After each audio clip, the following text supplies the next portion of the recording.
Fala, rapaziada, mais um vídeo aqui do canal do Alan React. Nesse vídeo aqui nós vamos reagir às teorias da conspiração do futebol, as maiores teorias da conspiração do futebol. Velho, eu adoro uma conspiração, eu não acho que esses caras fazem nada à toa no futebol, eles sempre estão inventando algumas coisas pelas entrelinhas. E aí eu achei esse vídeo interessante aí, pela capa, eu acho que o vídeo vai dar bom, eu acho que vai ser muito bom. Antes de a gente começar esse vídeo aí, se inscreva no canal. Deixe seu like aí, deixe seu comentário no final, o que é que você achou do vídeo. E vamos aí, vamos ver o que é que tá nos esperando aí sobre as teorias da conspiração. Se você é aquele cara que fecha o olho e acha que tá tudo certo, que o futebol é lindo e maravilhoso, eu acho que esse vídeo não é pra você. Mas se você é daquele cara que fica com o pé atrás, sabe que tem alguma coisa aí sempre obscura no futebol, esse vídeo é pra você. Então vamos nessa, vamos ver o que é que tá rolando aqui.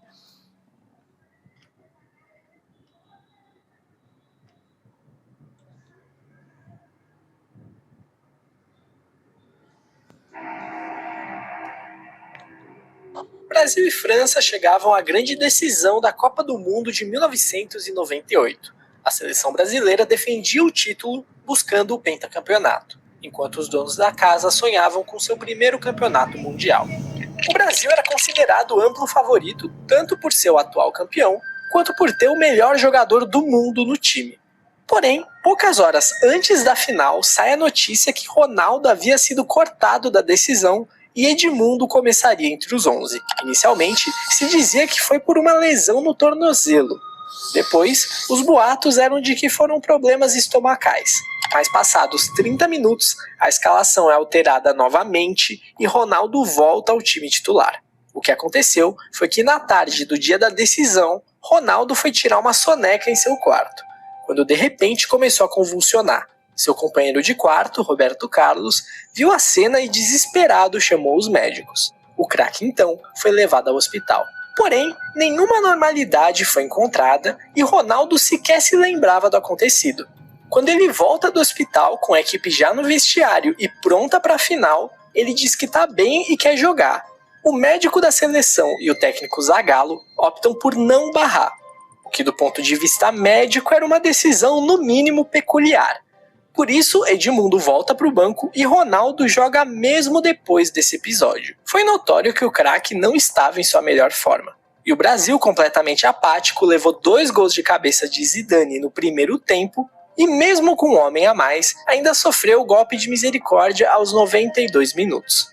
A França aplicava um sonoro 3-0 nos favoritos e era campeã do mundo pela primeira vez em casa. Todos esses acontecimentos nebulosos, momentos antes de uma final de Copa, foi algo sem precedentes na história. Do nada, o melhor do mundo tem uma convulsão horas antes de uma final de Mundial e mesmo assim ele joga. O que realmente aconteceu nos bastidores desse Brasil e França é provavelmente o maior mistério da história das Copas. Muitas teorias da conspiração surgiram para explicar o fracasso brasileiro naquele jogo. Primeiro, qual seria a explicação para a convulsão de Ronaldo? Sintoma que nunca tinha lhe ocorrido nem antes e nem depois. Surgiram especulações sobre um possível envenenamento por um cozinheiro francês, mas não existe nenhum fundamento para acreditar nisso. Outra teoria diz que elas foram consequência de uma reação a infiltrações de xilocaína, um anestésico usado para aliviar dores nas pernas, algo que foi prontamente negado pelo médico da seleção. Mas acho difícil. Por isso, a versão mais aceita é de que foi consequência do estresse. Dito isso, por que mesmo assim ele jogou? Né, velho? O médico colocaria sua carreira em risco dessa forma? Arriscaria a vida do atleta para que ele entrasse em campo? E é aí que entra outro personagem dessa história. Slotted home. They've done it. They've scored the winner in the last minute. Arriscaria a vida do atleta para que ele entrasse em campo? E é aí que entra outro personagem dessa história. A Nike. Desde 1996, a Nike é fornecedora de material esportivo da seleção. Além disso, a jovem estrela Ronaldo assinou um contrato vitalício com a fornecedora em 1994. Não é segredo para ninguém que a empresa norte-americana tem um poder imenso na confederação. O próprio Edmundo declarou que, abre aspas, pessoas da Nike estavam na concentração 24 horas por dia, como se fossem membros da equipe técnica. Fecha aspas. Em 98, o atacante teve uma conversa vazada onde insinuou o grande poder de influência da fornecedora sobre a seleção. Que é uma coisa verdadeira, mas é uma coisa de não especificamente, eu não vi isso especificamente na final. Tem um contrato que o Ronaldo tem que jogar todos os jogos de 90 minutos. Tem isso. Os superiores da Nike, acho que não chegaram nem a tomar conhecimento do fato, acho que antes do jogo. Mas que a Nike tem uma força de negócio. Tem. Negociou, não teve intermediário, negociou direto com o presidente. Quer dizer, o presidente que levou a porcentagem da negociação. Isso corrobora com a tese de que, na realidade, a Nike influenciou para que o atleta entrasse em campo. Exato. Afinal, era o principal ativo da marca. E ele não poderia ficar de fora do jogo de maior exposição na carreira. E não é coincidência que a imagem que ficou eternizada após o apito final foi Ronaldo desolado, com suas chuteiras da Nike no pescoço para o mundo todo ver. Que importa é a marca. Tem quem vá ainda mais longe. Há quem acredite que, na realidade, Ronaldo sequer sofreu uma convulsão, dando origem à folclórica frase: se as pessoas soubessem o que aconteceu na Copa do Mundo, ficariam enojadas. Tudo surgiu de uma corrente de e-mail com um longo texto afirmando com todas as letras que o Brasil vendeu a Copa de 1998. Os jogadores inicialmente ficaram contrariados, mas foram convencidos após uma grande oferta financeira e vantagens contratuais com a Nike, que seria parte do acordo. Mesmo assim, Ronaldo se recusava a participar. Por isso foi cortado. Após ameaças de perder seu contrato vitalício, ele foi convencido a atuar. O acordo seria que o Brasil sucumbiria no gol de ouro. Porém, a apatia dos jogadores durante o jogo fez com que a França dominasse e vencesse o duelo com facilidade. O título deu à França equilíbrio político em um momento de alta taxa de desemprego e crise, enquanto a Confederação Brasileira ganharia em troca sediar a próxima edição. E também caminho facilitado para o Penta em 2002. Essa teoria ganha força porque, em partes, o e-mail acertou. O Brasil realmente foi Penta em 2002, sendo beneficiado pela arbitragem em pelo menos 2 jogos. Porém, o Brasil não foi sede daquela edição. Ele só voltou a sediar o torneio em 2014, sendo escolhido como tal em outubro de 2007. Uma semana após a final perdida, o site da CBF é hackeado e o texto fica exposto no site da entidade.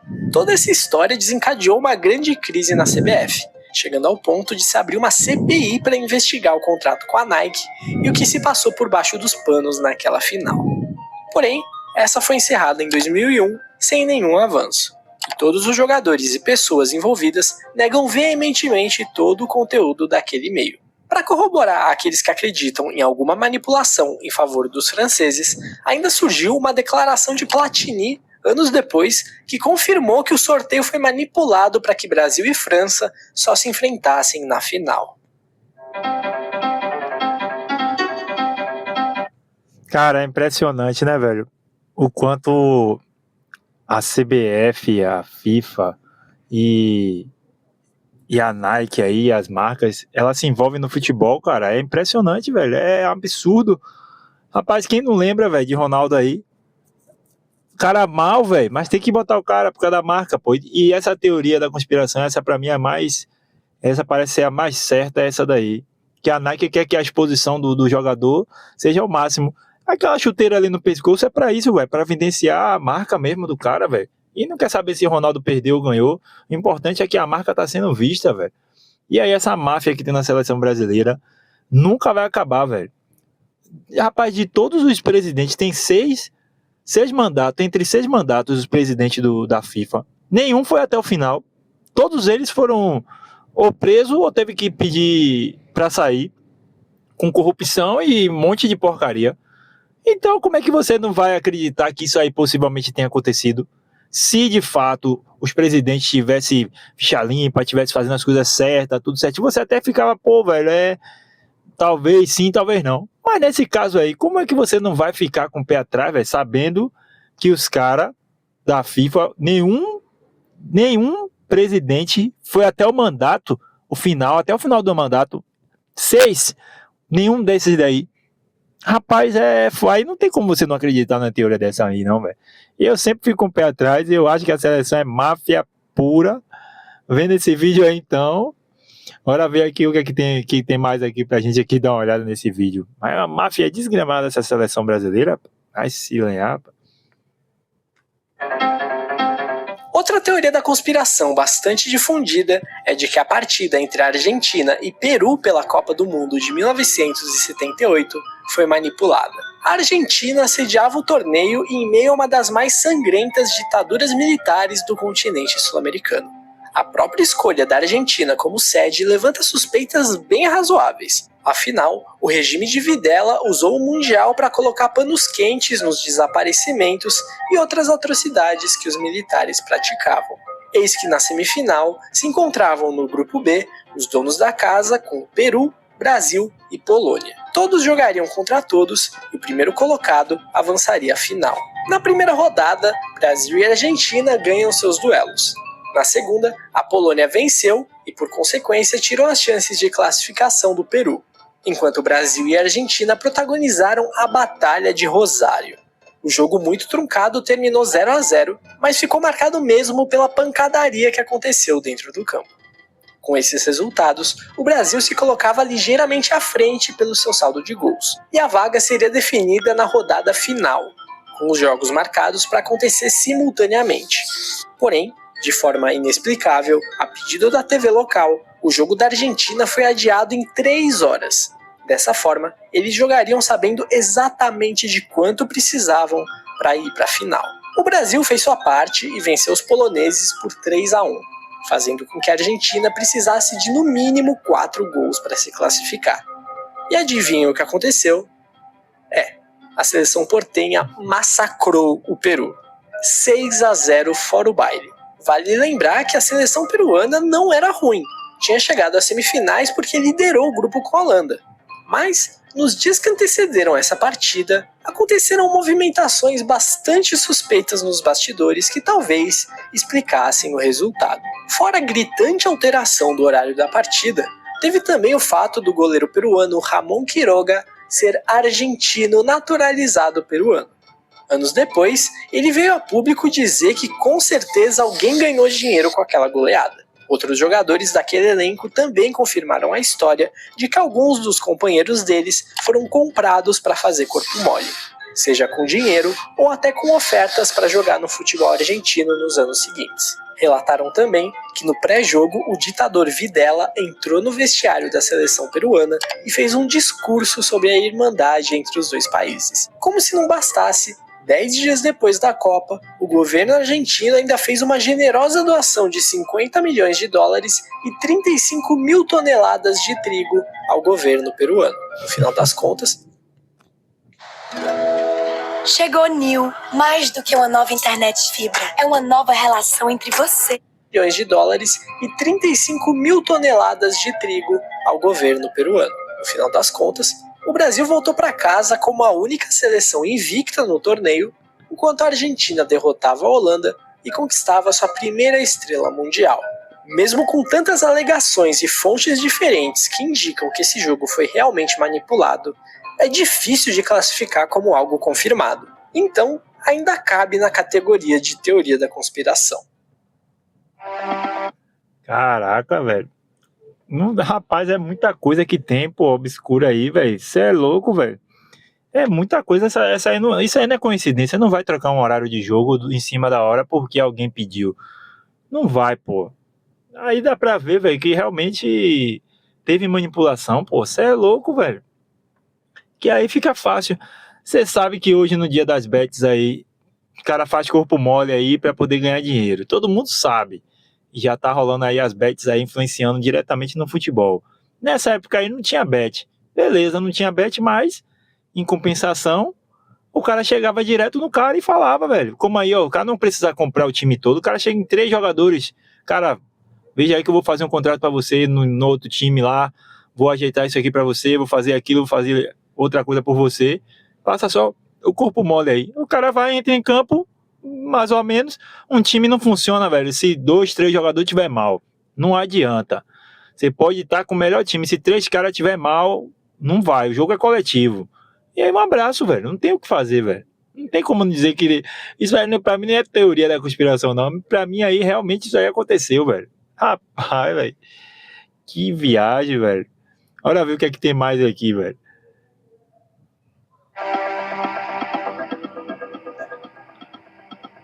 Em 2013, o Corinthians chegava à Libertadores com pompa de atual campeão.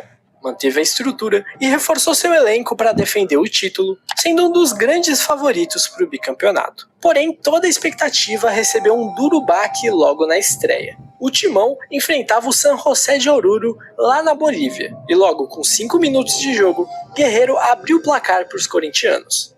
Na comemoração, um torcedor disparou um sinalizador que atravessou o setor visitante e atingiu um torcedor do San José. Eu lembro disso aí, velho. Kevin Espada, de 14 anos. O projétil de 20 centímetros atingiu o olho do jovem a 300 km por hora, o que infelizmente causou sua morte instantaneamente. Ao término do jogo, 12 corintianos foram presos na Bolívia. 5 deles permaneceram por 10 meses até a liberação.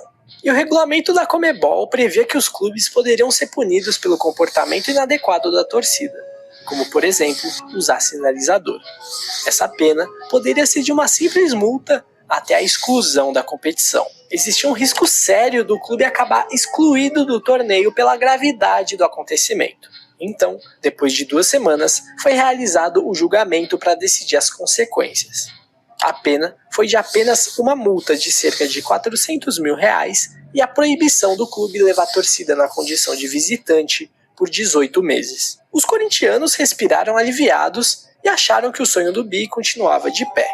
O clube passou tranquilamente pela fase de grupos, como líder, para nas oitavas de final acabar caindo contra o Boca Juniors, reeditando a final do ano anterior, em que os brasileiros se deram melhor. O jogo de ida foi vencido pelos argentinos por 1-0, e na volta, no Pacaembu, aconteceu uma das piores arbitragens da história do futebol.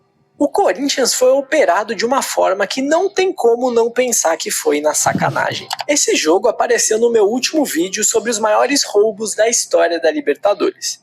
Se você não viu, recomendo que veja, porque eu não vou me alongar muito nos lances. Mas basicamente, Carlos Amarília e sua equipe de arbitragem deixaram de dar pelo menos 2 pênaltis e anularam 2 gols legítimos da equipe brasileira, que acabou eliminada após empatar em 1-1. Até para os padrões da arbitragem latina, esse jogo foi muito fora da curva. E é olhando para esse cenário que surge uma teoria da conspiração a respeito da motivação disso. Muitos viram como a Conmebol tirando o Corinthians da Libertadores o mais rápido possível na marra por conta da morte de Kevin. É dito que a Conmebol não teve coragem de eliminar o Corinthians no tribunal e tentou fazer de forma natural. Tem lógica. Mas fato era que o Corinthians não podia, em hipótese alguma, ganhar a Libertadores depois do que aconteceu com o jovem boliviano. A Conmebol não ia deixar. Anos depois, vazaram áudios de um influente cartola argentino, Julio Grondona, que confirmaram que houve manipulação na escolha do árbitro. Alguns membros da direção corintiana, na época, chegaram a declarar publicamente que acreditam que a arbitragem catastrófica de Amarília foi a forma que a Conmebol encontrou de eliminar o Corinthians depois da tragédia de Oruro. Se você tem planos reais de começar a trabalhar com a gestão de tráfego pago, chegou o momento de você finalmente colocar esses planos em prática. Eliminar o Corinthians depois da tragédia de Oruro. Caraca, velho. Pra mim isso aí não é teoria não, velho. Do jeito que tá se apresentando aí, pra mim são fatos, velho. Depois de anos o pessoal ainda confirma realmente que teve isso aí nos bastidores. Velho, é muita máfia que tem no futebol, porra. A gente torce porque a gente gosta mesmo, tá ligado? É complicado você torcer pra um time assim, velho, depois que você sabe dessas coisas, pô. É muita máfia, pô, você é louco, velho. Tem lógica porque os caras não iam deixar o Corinthians ser campeão depois do acontecimento, porque ia ser uma afronta à família, aos veículos de imprensa de lá, que tava noticiando, tal, a morte, e senão é como se os caras saíssem impunes. Só que era pra excluir o time, velho. Se já tava já no regulamento, excluía o time e acabou. Ficava melhor do que você realmente... Você viu aquela mão ali, ó, o zagueiro te bateu na mão, Emerson Sheik deu nó no cara, o cara bateu com a mão, porra. E que é melhor ter tirado logo o time logo, porra, do que fazer isso aí, ó, operar na cara dura. Você é louco, mas vai nos bastidores, aí faz a máfia pra tirar o clube fica feio, pô. Rapaz, muito amava, você é doido, velho. Rapaz, ainda deve ter. Esse vídeo do cara aí é grande aí. Esse vídeo do cara aí tá. E o link tá embaixo aí do canal dele aí. Deve ter mais teoria aí. Vou ver aqui o que tá rolando aqui. Bora ver.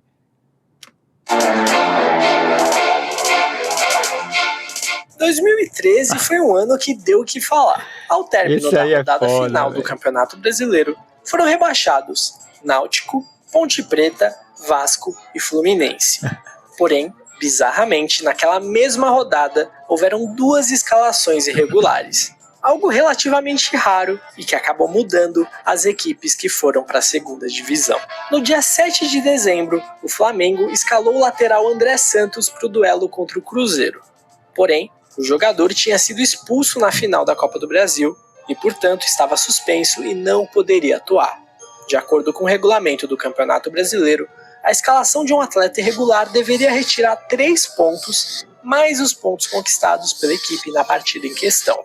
Como o jogo empatou, o Flamengo perderia 4 pontos. Sem esses 4 pontos, o Flamengo iria de 49 para 45 e cairia da 11ª colocação para a 17ª, salvando o Fluminense e entrando na zona de rebaixamento. Mas, antes que os rubro-negros entrassem em desespero, no dia seguinte a esse jogo, Portuguesa e Grêmio entravam em campo em uma partida que não valia rigorosamente nada. Tudo se encaminhava para um 0-0 bem chato. Porém, aos 33 minutos do segundo tempo, Everton entra no lugar de Wanderson. O problema é que Everton também estava suspenso, fazendo com que a Portuguesa, assim como o Flamengo, fosse punida com a perda de 4 pontos, indo de 48 para 44. Por sua vez, caindo para a 17ª colocação, salvando a pele do Flamengo e caindo para a segunda divisão. Não é tão comum jogadores serem escalados irregularmente. Imagine só 2 na mesma rodada. Isso alimentou teorias da conspiração de que, na realidade, a Portuguesa tenha deliberadamente escalado o atleta irregular, em troca de uma compensação financeira. Os suspeitos eram Flamengo e Fluminense. As teses eram as seguintes. A primeira seria que o Flamengo escalou André Santos de forma irregular, percebeu a cagada que fez e ofereceu dinheiro para que a equipe paulista, que jogaria no dia seguinte, Eu acho que é essa aí. cometesse o erro. A outra dizia que o Fluminense, ameaçado de rebaixamento, teria encomendado a entrada de Everton como um plano B, caso o clube não conseguisse o resultado que o salvasse dentro do campo, o que realmente acabou acontecendo. A revista Placar publicou que representantes dos clubes cariocas se reuniram dias antes da rodada final para procurar soluções e brechas para evitar que 2 times do Rio fossem rebaixados, o que seria catastrófico para as verbas de televisão do ano seguinte. O Ministério Público chegou a concluir que a Portuguesa vendeu a vaga. Porém, anos depois, o inquérito foi arquivado por falta de evidência. Claro. Se a vaga foi comprada, o dinheiro deveria aparecer em algum lugar. Mas nenhuma quantia suspeita foi encontrada nas contas da Lusa e nem de nenhum funcionário. Fato é que a CBF avisou o clube que a suspensão do atleta ainda não tinha sido cumprida, o e-mail foi visualizado, mas essa informação nunca chegou até o treinador Guto Ferreira, seja por sabotagem ou incompetência. Embora a versão oficial, confirmada pelo próprio presidente da Lusa, é de que foi tudo cagada, muitos seguem acreditando em uma trama pela compra da vaga da saudosa Portuguesa na primeira divisão brasileira.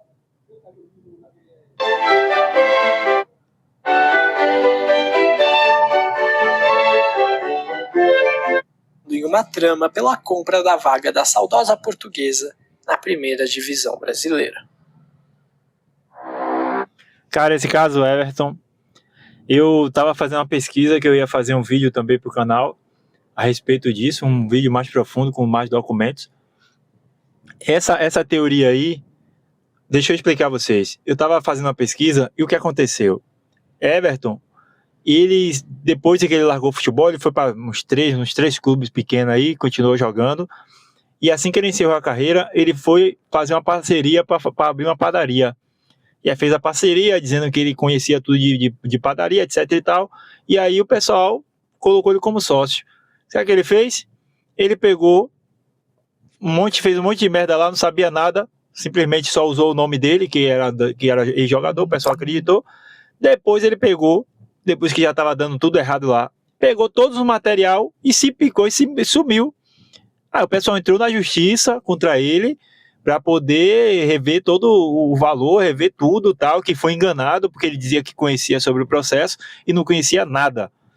E depois ele foi abrir uma panificadora para ele e tal, que com o tempo também não deu certo, deu tudo errado lá e acabou fechando. E aí ele está correndo um processo até hoje, se eu não me engano, ainda está correndo esse processo aí.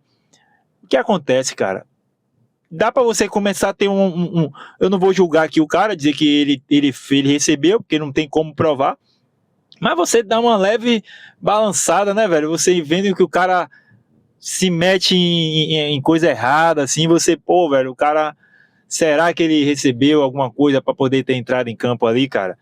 Já que ele é um cara que já se envolve em coisa errada, ou que se envolveu aí com esse processo. Teve mais detalhes.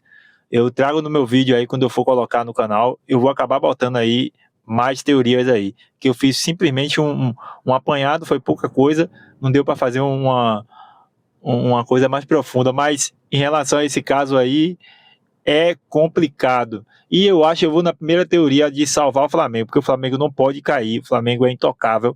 Naquela época, pior ainda, hoje está sendo intocável, imagina naquela época lá, que a gente praticamente não tinha acesso à internet.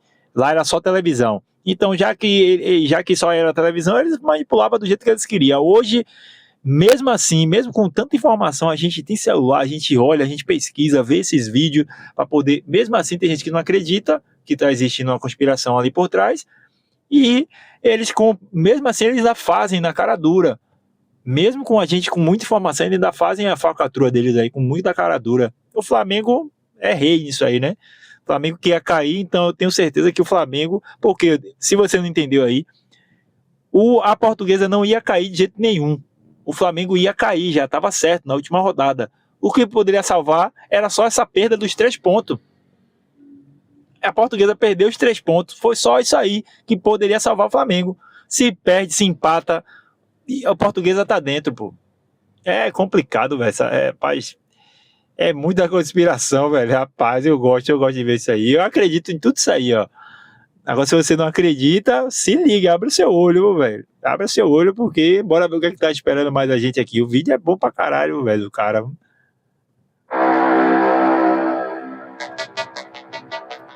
Outra teoria da conspiração muito difundida, principalmente na Europa, é de que a UEFA manipulou diversos sorteios para tentar fazer um El Clássico na final da Liga dos Campeões. Na temporada 2010-2011, Barcelona e Real Madrid fizeram uma das semifinais da Champions. O Barça se deu melhor e avançou à final, onde acabou campeão posteriormente ao derrotar o United. Nessa época, começava a aflorar a rivalidade entre Messi e Cristiano Ronaldo, que dominariam o futebol mundial pelos próximos anos, um com a 10 do Barcelona e o outro com a 7 do Real.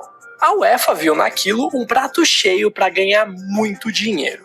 Seria muito conveniente para o espetáculo que essas duas figuras fizessem a final da Liga dos Campeões, a competição de clubes mais badalada do futebol, que de quebra seria um clássico nacional dos mais viscerais do planeta. Eis então que em 3 das 4 temporadas seguintes, Barcelona e Real Madrid estariam presentes nas semifinais. E em todas estariam em lados opostos. Pode ter sido sorte? Pode, mas a probabilidade não é favorável. E isso já foi suficiente para surgirem suspeitas e teorias a respeito de manipulação no sorteio. A tese era que as bolinhas eram colocadas no congelador horas antes do sorteio para que elas ficassem frias e se diferenciassem das demais no momento de sortear. E se essas teorias forem verdade, não dá para dizer que a UEFA não fez a parte dela. Mas infelizmente, os espanhóis não. Na temporada 2011-2012, tanto o Barcelona quanto o Real Madrid acabaram eliminados nas semifinais. No ano seguinte, 2012-13, a dupla espanhola novamente sucumbiu nas semis para os alemães Bayern e Borussia. Em 2014-15, o Barcelona conseguiu chegar à decisão após bater o Bayern. Porém, o Real ficou no caminho para a Juve. Se você tem mais de 60 anos, esse recado é para você. Muita gente que Barcelona conseguiu chegar à decisão após bater o Bayern. Porém, o Real ficou no caminho para a Juve. Anos depois, um árbitro acusou a UEFA de manipular sorteios, mencionando especificamente a edição de 2012-13, uma das citadas agora há pouco. Ele afirmou que o sorteio colocou Barcelona, Bayern e Real em chaves separadas, evitando que o Málaga encontrasse o caminho de um dos espanhóis, porque seria um confronto menos interessante financeiramente para a entidade. Segundo o árbitro, foi utilizada uma técnica de vibração para manipular as bolinhas. Manipulação no chaveamento não é uma teoria nova. Nós já vimos nesse próprio vídeo Platini admitindo que colocou França e Brasil em lados opostos propositalmente. Um executivo da FIFA que participou da organização de mundiais confirmou a tese afirmando que os sorteios das Copas em que trabalhou foram manipulados, como em 94, onde um dia antes já se sabia que o México seria sorteado para jogar em Orlando. E dito e feito. Blatter, que foi acusado de manipulação, porque era o responsável pelos sorteios nessa época, disse que em Copas do Mundo nunca aconteceu, mas em nível europeu, sim, era uma prática comum, com a famosa técnica das bolinhas frias. Cara, tá tendo manipulação aí na Mega Sena aí, já foi comprovado aqui no Brasil. Na Mega Sena, sorteio, aquele sorteio manipulado com aquelas bolinhas ali, em várias outras coisas. Se você não acreditar nessa teoria aí da conspiração, não sei não, velho. Essa aí é a mais forte que tem aí, entre todas aí. Acho que essa é a mais forte de você acreditar, velho. Me diga aí nos comentários aí o que você achou aí, qual é a que você realmente acredita aí. Porque essa daí das bolinhas é a mais forte aí pra você acreditar na teoria da conspiração, cara. Essa daí é foda, velho. Você é louco, meu irmão. Oxi. Cara, manipula brincando aí, pô. Bota peso na bolinha. Rapaz, isso é maluco, velho. Tem mais aqui ainda, viu? Tem mais teoria aqui ainda. Bora ver aqui. Dr. Fuentes foi um médico espanhol que foi peça principal de um escândalo de doping no ciclismo que veio à tona em 2006, a Operação Puerto. Durante as investigações, surgiram indícios que ligavam o Dr. Fuentes ao futebol. O jornal francês Le Monde publicou que supostamente 4 clubes contrataram seus serviços: Real Madrid, Barcelona, Valência e Betis, sugerindo que ele teria elaborado planos de preparação para essas equipes que incluíam práticas de doping. Todos os 4 clubes negaram o envolvimento, e o médico também. E a Operação Puerto nunca foi muito além do ciclismo. O Le Monde ainda foi processado pelas acusações sem provas. Então esses casos no futebol acabaram passando sem maior apuração. Mas em 2013, uma investigação interna da Real Sociedad chegou à conclusão de que o clube pagava 327 mil euros anualmente a Dr. Fuentes entre 2000 e 2005. Curiosamente, em 2003, o clube teve sua melhor colocação recente no Campeonato Espanhol, um segundo lugar, levando muitos a crer que Dr. Fuentes estava por trás do sucesso de muitos clubes espanhóis no final dos anos 90 e início dos anos 2000. Mas esses casos teriam sido acobertados pelas autoridades espanholas, que temiam o grande impacto desse escândalo no futebol mundial. Nessa mesma época, outro grande escândalo de doping assombrava a Juventus. Em 2004, o médico do clube Ricardo Agrícola foi condenado por fornecer drogas para melhorar o desempenho de atletas entre 1994 e 1998. O especialista alegou que era praticamente certo que jogadores da Juve tomaram substâncias ilícitas, nem que seja em pequenas doses, citando Antônio Conte, Del Piero e Didier Deschamps. Vale lembrar que nesse período, em 96, a Juventus foi campeã da Liga dos Campeões. Porém, em 2005, o médico e o diretor do clube que haviam sido condenados foram inocentados após apelação. O doping no futebol é um assunto polêmico e que envolve muitas teorias da conspiração. Afinal, é um dos esportes com menor incidência de casos, apesar de ser um dos mais praticados, o que leva muitos a acreditarem que há um acobertamento por parte de entidades maiores. Houveram alguns casos de equipes que levantaram suspeitas do uso de substâncias ilícitas no futebol, como por exemplo a seleção russa na Copa do Mundo de 2018, devido ao espetacular rendimento físico do time mesmo passando por 2 prorrogações e que consagrou sua melhor campanha na história das Copas. chegando até as quartas de final. Tudo explodiu quando a Agência Mundial Antidoping descobriu um escândalo institucional de doping na Rússia, que tirou o país da Copa de 2022 e das Olimpíadas de Tóquio. Apesar de alguns jogadores do time de futebol terem sido investigados, o caso foi arquivado pela FIFA por falta de provas. Essas teorias também rondaram o Bayern de Munique na temporada de 2020, em que o clube conquistou a famosa Champions da pandemia. Fóruns em redes sociais suspeitaram do anormal aspecto físico de muitos dos jogadores do clube bávaro, que notavelmente estavam muito mais fortes do que em qualquer outro momento de suas carreiras. Apesar dessa ser uma teoria relativamente conhecida, não existe nenhuma prova ou outro indício que aponte para essa direção. Comprar produtos de tecnologia mais barato com o seu CNPJ É no fujiocadistribuidor.com.br. Indício que aponte para essa direção.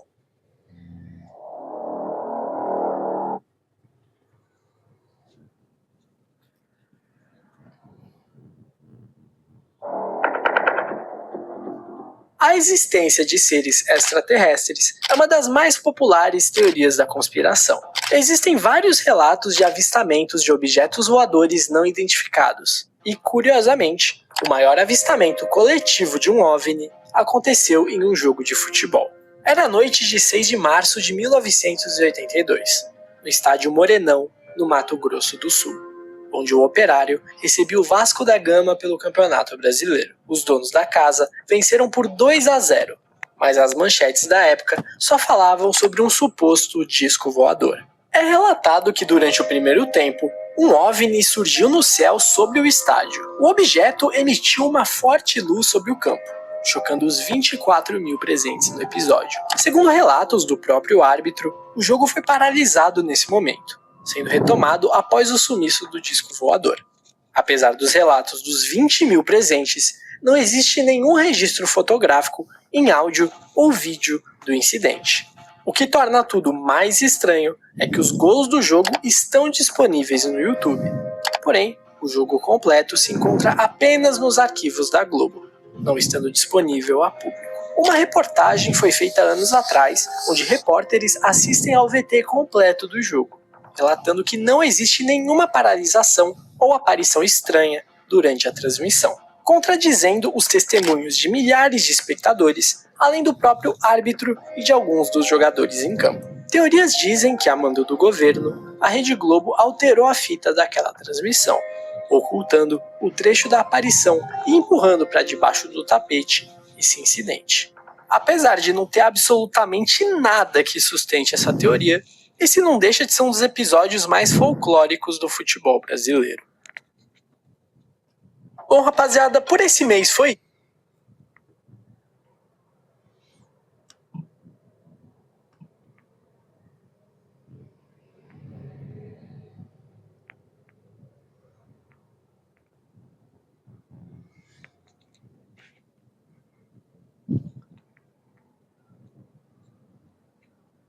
Pronto, o vídeo é isso aí, rapaziada. Qual teoria da conspiração você acredita aí, irmão? Deixe no seu comentário aí. Eu praticamente só não acreditei aí na última aí. Dos OVNI aí não tem muita lógica. Mas o resto aí, praticamente acredito em todas aí, viu, irmão? Qual é a sua aí que você acha que é a teoria aí confirmada? Você acredita ou não aí? Deixa aí seu comentário aí, deixe seu like, se inscreva nesse canal, que sempre vou estar fazendo reação aqui. Tamo junto, rapaziada. Até o próximo vídeo. Valeu!